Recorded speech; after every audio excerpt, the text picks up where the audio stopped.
students, I welcome you all to Pradis Institute of Education. See, मेरे पास आज आपके लिए एक बहुत बड़ी न्यूज़ है and that is कि CBSE class 10th and class 12th का अकेडमिक सेशन 2022-23 का करिकुलम यानी कि सिलेबस बेटा लॉन्च कर चुका है। तो चलो आज हम समझ लेते हैं कि ये सिलेबस जो है आपको कहाँ से मिलेगा और आपको करिकुलम कैसे देखना है। बहुत सारे डाउट्स थे, बहुत दिन से आप लोग ये चीज़ पे बातें कर रहे थे कि मैम टर्म 1 होगा या नहीं, सिलेबस सेम रहेगा या सिलेबस बढ़ जाएगा या कम होगा। तो CBSE ने थोड़ी सी हमें क्लैरिटी दी है इस बात पे। देख लेते हैं कहाँ पर दी है। देखो करना क्या है, गूगल पे हम जैसे ही CBSE सर्च करेंगे हम CBSE की जो ओरिजिनल वेबसाइट है cbse.gov.in इसमें चले जाएंगे। ठीक है, यहाँ पर आपको 4 ऑप्शंस दिख रहे हैं। हमें जिसमें जाना है वो है एकेडमिक वेबसाइट, क्योंकि हमें एकेडमिक कैलेंडर एकेडमिक सिलेबस देखना है। यहाँ पर आप आओगे ना तो देखो ये सेकेंड वाला जो ऑप्शन है secondary and senior school curriculum 22-23, इसे मैं क्लिक करती हूँ तो मुझे क्या दिख रहा है, मुझे दिख रहा है 21 अप्रैल का एक नोटिस जो CBSE ने रिलीज़ किया है।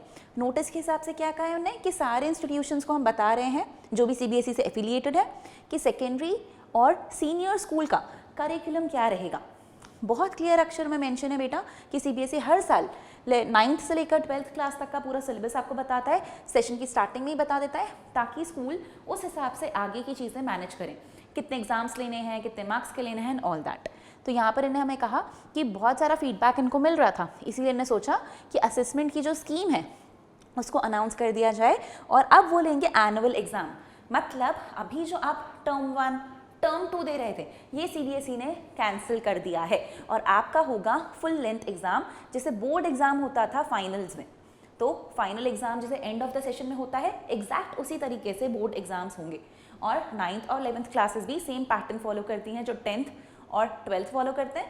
तो उनके लिए भी अब लास्ट ईयर एंड पे फाइनल एग्जाम हुआ करेगा। सिलेबस हाफ एंड हाफ में डिवाइडेड नहीं रहेगा, complete curriculum end of the year में आपसे पूछा जाएगा। तो CBSE ने कहा कि आप पूरा का पूरा सिलेबस सारे सब्जेक्ट्स का उस लिंक से जाकर देख सकते हैं। देखो लिंक को क्लिक कर रही हूँ मैं, 9th और 10th जिन्हें देखना है वो इसके अंदर आएंगे। इसके अंदर आप आएंगे तो आपको यहाँ पर कुछ इनिशियल पेजेस दिए हैं और इनने बताया है कि सेकेंडरी करिकुलम कैसा है, उसमें इनका क्या ऑब्जेक्टिव है, क्या क्या चीज़ों को लेकर वो आपको पढ़ाना चाह रहे हैं। तो पूरी डिटेल्स ये वाली आपको यहाँ पर मिल जाएंगी। ठीक है, तो क्या है CBSE का करिकुलम, इसके क्या फीचर्स हैं, तो ये एक जनरल इन्फो इन्होंने आपको यहाँ पे दे रखी है। इसके अलावा जो आपके काम की चीज़ है बेसिकली वो क्या है, आपके लैंग्वेज मतलब जो भी आपके सब्जेक्ट्स हैं। तो अगर आपको इंग्लिश लैंग्वेज एंड लिटरेचर है तो आप इसे क्लिक करोगे, इसके अंदर आपको पूरा इंग्लिश का सिलेबस मिलेगा। पहले आपको क्या मिलेगा, पेपर कोड देख लेना कि आपका कोड नंबर 184 अगर है क्या, तो ये आपका सिलेबस है। इसमें आपकी जनरल इंट्रोडक्शन लिखा है और जनरल इंट्रोडक्शन के बाद यहाँ से शुरू हो रहा है सिलेबस पर क्लास 9th। तो क्लास 9th में reading section, writing section, literature section और ये सब ओवरऑल मिलाकर आपको इनने बता रखा है। पेपर कितने मार्क्स का आने वाला है, 9th और 10th क्लास में फाइनल बोर्ड एग्जाम का पेपर जो आएगा वो आएगा 80 मार्क्स का। तो 80 मार्क्स का फाइनल एग्जाम का पेपर आपको देखने के लिए मिलेगा। और अगर हम बात करें तो बाकी 20 मार्क्स आपके इंटरनल प्रैक्टिकल जो भी चीज़ें होंगी उसके लिए अलॉटेड है। यहाँ से आपको लैंग्वेजेस मिल जाएंगी। लैंग्वेजेस के बाद आपको मिलेंगे आपके मेन सब्जेक्ट। मेन सब्जेक्ट्स क्या है, math, science and social science. तो अगर मैं साइंस की बात करूँ तो साइंस में देखो 9th का सिलेबस पहले मिलेगा, हमें जनरल इंस्ट्रक्शंस बता दिए। 9th का सिलेबस है, 80 मार्क्स का पेपर है। कौन कौन सी यूनिट्स है लिखा हुआ है, कितने कितने मार्क्स के हैं ये भी बताया है। इंटरनल असेसमेंट के 20 और बाकी 80, पूरा डिटेल हमें दे रखा है। आपको करना क्या है, अपनी बुक से इन टॉपिक्स को बस मैच कर लेना है कि कौन कौन सा टॉपिक है और कौन सा टॉपिक नहीं है। तो जो जो टॉपिक्स यहाँ मेंशन है वो पूरे पूरे आ रहे हैं। ठीक है, आप देखोगे 9th में एक बहुत बड़ा चेंज है। अगर हम साइंस की बात करें तो एक चैप्टर था why do we fall ill, ये चैप्टर कोर्स से एलिमिनेट कर दिया है। और इससे पहले जो एक और चैप्टर हुआ करता था diversity in the living world, वो भी कोर्स से एलिमिनेटेड है। तो आप देखोगे कि ऐसे पूरे पूरे चैप्टर्स का भी एलिमिनेशन है सिलेबस में और कुछ कुछ चैप्टर्स में कुछ कुछ स्पेसिफिक टॉपिक्स भी डिलीटेड हैं। तो 9th क्लास के बच्चे ऐसे समझ लेंगे। और फिर अगर हम 10th क्लास की बात करें, 10th क्लास की बात करेंगे अगर बेटा हम, तो देखो ये 10th का कोर्स आ गया।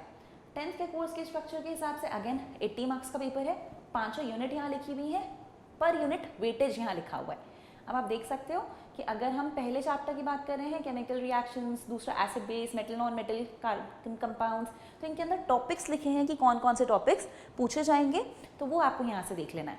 ऐसे ही यहाँ पर भी आप एक छोटा सा चेंज देख सकते हो कि अभी तक लास्ट कुछ ईयर्स में ये वाला जो चैप्टर था, chapter number 7 control and coordination, ये सिलेबस से एलिमिनेटेड था, बट इस साल ये एग्जाम में आएगा। और जो चैप्टर नंबर 9 है जिसमें हेरिडिटी एंड एवोल्यूशन है, इसमें सिर्फ हेरिडिटी वाला पार्ट आएगा, एवोल्यूशन वाला पार्ट ओमिट करा हुआ है। तो इस तरीके से आपको कुछ कुछ चेंजेस देखने को मिल जाएंगे, ठीक है। तो इन्हीं चेंजेस को हमको ऑब्जर्व करते हुए चलना है, प्रॉपरली हम इसको अच्छे से देखकर मार्क कर लें कि क्या क्या हमारे कोर्स में है और क्या क्या एलिमिनेट हो गया है। फिर ये चीज़ हमें ध्यान देनी है, मैंने बता दिया कि चैप्टर 16 जो है वो सिर्फ इंटरनल असेसमेंट के लिए है, वो एग्जाम में नहीं पूछा जाएगा। प्रैक्टिकल्स का क्या क्या सिलेबस है वो भी यहाँ पर आपके लिए क्लियर कट मेंशन्ड है, ओके। तो इस तरीके से आप 9th and 10th class students can go through their syllabus and understand. जो भी बच्चे हमारे साथ प्राडिस में ऑलरेडी सब्सक्राइब्ड है, बेटा आपके पास सिलेबस पहुँच चुका होगा, आपके मेंटर आपको भेज चुके होंगे। अगर आपके पास मेंटर की तरफ से आपका सिलेबस अभी तक नहीं पहुँचा है तो फिर आप अपने मेंटर को कॉल करके इन्फॉर्म करना। बाकी मैं डिस्क्रिप्शन बॉक्स में पूरे इनकी PDF की लिंक्स डाल दूंगी, तो वहाँ से आप अपना सिलेबस भी एक बार देख सकते।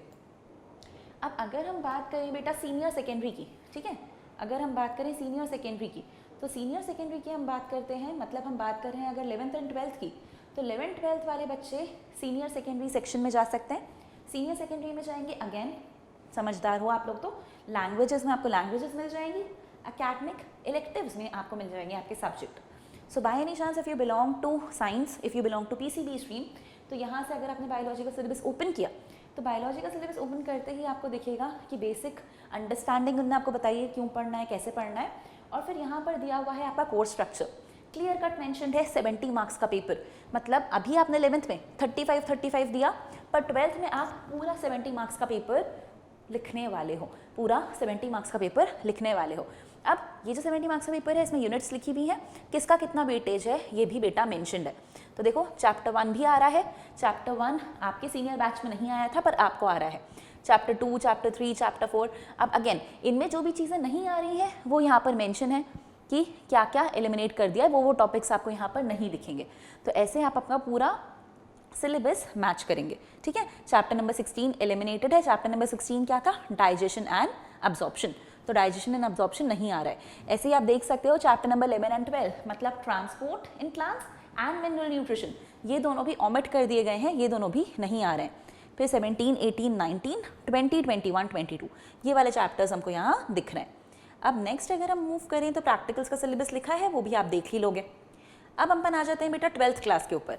तो 12th क्लास के अगर हम सिलेबस की बात करेंगे तो ऐसे ही आप देखो 12th क्लास में भी क्लियरली मेंशन्ड है 70 मार्क्स का पेपर। तो अगर आप साइंस स्टूडेंट हो, मतलब आप फिजिक्स, केमिस्ट्री, बायोलॉजी या मैथ्स, ये 4 सब्जेक्ट्स पढ़ रहे हो एज अ मेन सब्जेक्ट, तो आपके 70 मार्क्स के पेपर्स आप देखोगे फिजिक्स, केमिस्ट्री, बायो में 30 marks will be for internal assessment, ठीक है। ये चीज़ हमें पता होनी चाहिए। अब यहाँ पर 12th क्लास में बायो के सिलेबस की हम बात करें, देखो चैप्टर 1 नहीं आ रहा है, तो चैप्टर 1 को इन्होंने यहाँ पर एलिमिनेट कर दिया है। चैप्टर नंबर 2, 3, 4 आ रहा है, chapter number 5 and 6 are coming. Chapter number 7 जो नहीं आ रहा था आपके सीनियर्स को, वो आपको आ रहा है। फिर अगर हम बात करें 8 आ रहा है, चैप्टर नंबर 9 एलिमिनेटेड है, तो चैप्टर नंबर 9 नहीं आएगा। फिर चैप्टर नंबर 11, 12 आएगा, 13 आएगा, 14 आएगा, 15 भी आएगा। चैप्टर नंबर 16 कोर्स में नहीं है। तो इस तरीके से कोर्स में थोड़ा बहुत मॉडिफिकेशन है, और किस किस में कौन कौन से टॉपिक्स एलिमिनेटेड हैं वो भी अच्छे से आपको गो थ्रू करने पड़ेंगे। तो आप लोग इन सब चीज़ों को अच्छे से गो थ्रू करो, और उस हिसाब से आपको आपकी एग्ज़ाम की प्रिपरेशन करनी है, ठीक है। तो यहाँ से आप, जैसे मैंने आपको अभी थोड़ा सा एग्जाम्पल देके बायो समझाया, सेम मैनर में आप आपके बाकी सब्जेक्ट्स का सिलेबस भी प्रॉपरली गो थ्रू कर सकते हैं। Fine, so this was all for today. This is what I wanted to tell you about the CBSE curriculum. CBSE ने बेटा ये भी मैंशन करा है कि विद इन फ्यू डेज, थोड़े ही दिनों बाद वो सैम्पल पेपर्स भी डाल देंगे, and once they give us the sample papers no we will get an exact idea कि उन्हें मार्किंग स्कीम को किस तरीके से यूटिलाइज किया है। क्या उन्हें MCQ वाला पैटर्न रखा है अभी भी कि कुछ MCQs हैं और फिर सब्जेक्टिव क्वेश्चंस हैं, या क्वेश्चंस का किस हिसाब से वेटेज है, तो वो सब हमें सैम्पल पेपर के बाद क्लैरिटी मिलेगी। बट अभी के लिए सिलेबस हमारे सामने है, सो बेस्ट ऑफ लक, और इस सिलेबस को फॉलो करते हुए let's nail the 2023 board examination. Thank you.